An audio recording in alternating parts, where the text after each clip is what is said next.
শুনবেন সংবাদ শিরোনাম। সংহতি দিবস উপলক্ষে রাজধানীতে বিএনপির বর্ণাঢ্য র্যালি। সংস্কারের বিরুদ্ধে গিয়ে মুজিববাদী রাজনীতিকে প্রাসঙ্গিক করে তুলছে অনেকে। মন্তব্য, স্বৈরাচার বিতাড়িত করা তরুণরাই বাংলাদেশ বিনির্মাণে ভূমিকা রাখবে, মন্তব্য জামায়াত আমিরের। আগামী সপ্তাহে দলগুলোর সাথে সংলাপে বসতে চায় ইসি। আলোচনা হবে আরপিও সহ বেশ কিছু বিষয়ে। বিরোধপূর্ণ ইস্যু আসসালামু আলাইকুম। এতক্ষণ শুনছিলেন সংবাদ শিরোনাম, এখন শুনবেন বিস্তারিত। এবার সরকারের বিরুদ্ধে ফেব্রুয়ারি নির্বাচন ব্যাহত করার অভিযোগ তুলেছে বিএনপি।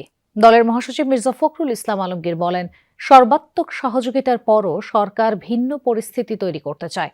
এজন্য সবাইকে সজাগ থাকার আহ্বান জানান তিনি। বিএনপি নেতারা বলেন, রাজপথে নামলে কারোর রেহাই মিলবে না। বিপ্লব ও সংহতি দিবস উপলক্ষে রাজধানীতে আয়োজিত শোভাযাত্রার আগে সমাবেশে একথা বলেন তারা।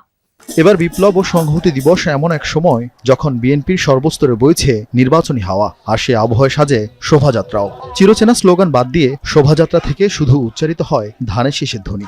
তুলে ধরা হয় স্বৈরাচারী শাসনের কুশীলবদের ব্যঙ্গাত্মক চিত্র।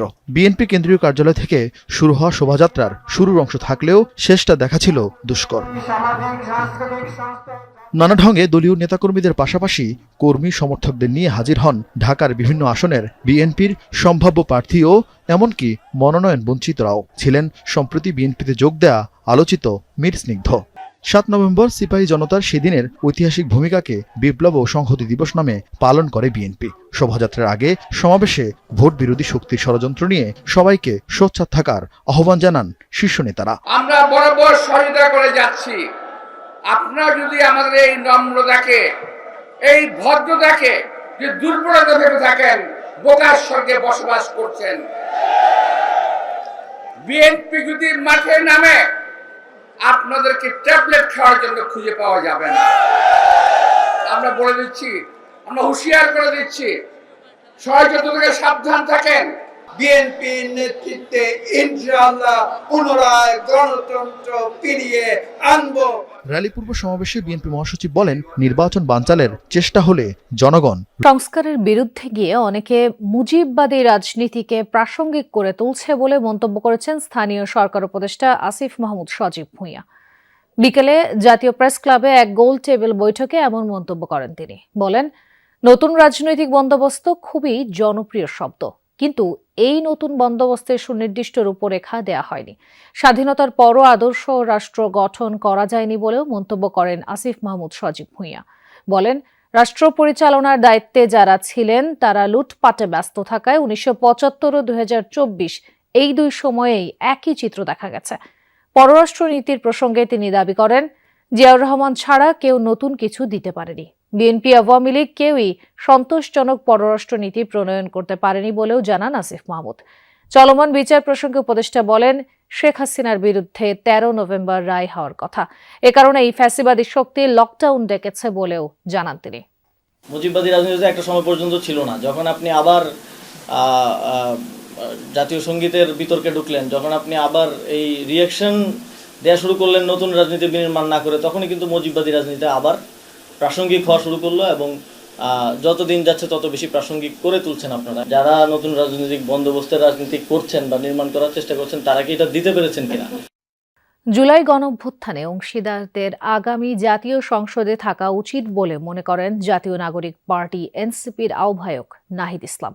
দুপুরে রাজধানীর বাংলা একাডেমিতে ইউনিভার্সিটি টিচার্স ফোরামের আত্মপ্রকাশ অনুষ্ঠানে একথা বলেন তিনি। দ্রুত জুলাই সনদ বাস্তবায়ন করে প্রধান উপদেষ্টাকে নির্বাচনের আহ্বান জানান তিনি। বলেন, সনদে নোট অফ ডিসেন্ট রাখা যাবে না। বাংলা একাডেমিতে আত্মপ্রকাশ হয়েছে ইউনিভার্সিটি টিচার্স ফোরামের। এতে প্রধান অতিথি ছিলেন জাতীয় নাগরিক পার্টির আহ্বায়ক নাহিদ ইসলাম। ইউনিভার্সিটি টিচার্স ফোরামের শিক্ষকরা শিক্ষা খাতে বেশি বাজেট বরাদ্দ সহ নানা দাবি তুলে ধরেন। আগামী দিনে নতুন বাংলাদেশ বিনির্মাণে ভূমিকা রাখবে বলে মন্তব্য করেছেন জামায়াতের আমির ডাক্তার শফিকুর রহমান। বলেন, বিশ্ববিদ্যালয়ের উন্নয়ন প্রকল্পে ছাত্র প্রতিনিধিদের ভাগ বাটোয়ারার সংস্কৃতি থেকে বেরিয়ে আসতে হবে। দলটির নায়েবে আমির ডাক্তার আব্দুল্লাহ মোহাম্মদ তাহের বলেন, আগামী নির্বাচনে আরেকটি মিরাকল ঘটবে। ঢাকা বিশ্ববিদ্যালয় সহ 4টি বিশ্ববিদ্যালয়ের কেন্দ্রীয় ছাত্র সংসদ নির্বাচনে জয়ীদের সংবর্ধনার আয়োজন করে ছাত্র শিবির। অনুষ্ঠানে ডাকসু ভিপি সহ অন্য নেতারা বলেন, চেতনা ব্যবসার আর কোনো সুযোগ নেই। আমরা বলতে চাই নতুন বাংলাদেশে মুক্তিযুদ্ধ ইন্ডাস্ট্রি ব্যবসা চলবে না, একই সাথে জুলাই যারা চেতনা ব্যবসা করতে চাইবে সেই ব্যবসা চলবে না। এই অসংখ্য ভাইদের শহীদের রক্তের বিনিময়ে এই বিজয় অর্জিত হয়েছে বলে আমরা মনে করি, এটা আমাদের নিজেদের অর্জন বলে মনে করি না। অতীত খুনি হাসিনার পতন হয়েছিল কেবলমাত্র বিশ্ববিদ্যালয়ের শিক্ষার্থীদের পালস বুঝতে না পারা। আয়োজনে জামায়াতের নায়েবে আমির ডাক্তার তাহের বলেন, বিশ্ববিদ্যালয়ের ছাত্র সংসদ নির্বাচনের প্রভাব পড়বে জাতীয় নির্বাচনেও। ইনশাআল্লাহ আমরা দেখছি, আমরা আশা করছি বিশ্ববিদ্যালয়ের যে রিফ্লেকশন এটাই বাংলাদেশ হবে এবং আগামী নির্বাচনে তারই প্রভাবে আর একটি মিরাকল হতে পারে। জামায়াতের আমির শফিকুর রহমান বলেন, ভবিষ্যৎ নেতৃত্বের জন্য তরুণদের এখনই প্রস্তুতি নিতে হবে। একটা পর্বত প্রমাণ, একটা হস্তিকে তোমরা এই সমাজ থেকে তাড়াতে পেরেছো, তোমাদের নেতৃত্বেই সেটা সফল হয়েছে। তোমাদের নেতৃত্বে ইনশাআল্লাহ আগামী নতুন বাংলাদেশ, বেটার বাংলাদেশ গড়ে উঠবে, এটা আমাদের প্রত্যাশা। যেসব বিশ্ববিদ্যালয়ে এখনো ছাত্র সংসদ নির্বাচন হয়নি সেগুলো দ্রুত আয়োজনের দাবি জানান জামায়াত আমির। আমি তারুণ্য নির্ভর একটা বাংলাদেশ। আচরণ বিধিমালার গ্যাজেট প্রকাশের পর আগামী সপ্তাহে রাজনৈতিক দলগুলোর সাথে সংলাপে বসতে পারে নির্বাচন কমিশন। গণপ্রতিনিধিত্ব অধ্যাদেশ আরপিও, নির্বাচনী আচরণ বিধিমালা ও পরিবেশ নিয়ে দলগুলোর সাথে আলোচনা হবে জানিয়েছেন সচিব আখতার আহমেদ। বলেন, রাজনৈতিক দল সরকার প্রশাসনের সাথে আলোচনার মাধ্যমে ও সময় উপযোগী হলে আরপিও সংশোধন পুনর্বিবেচনা করতে পারে নির্বাচন কমিশন।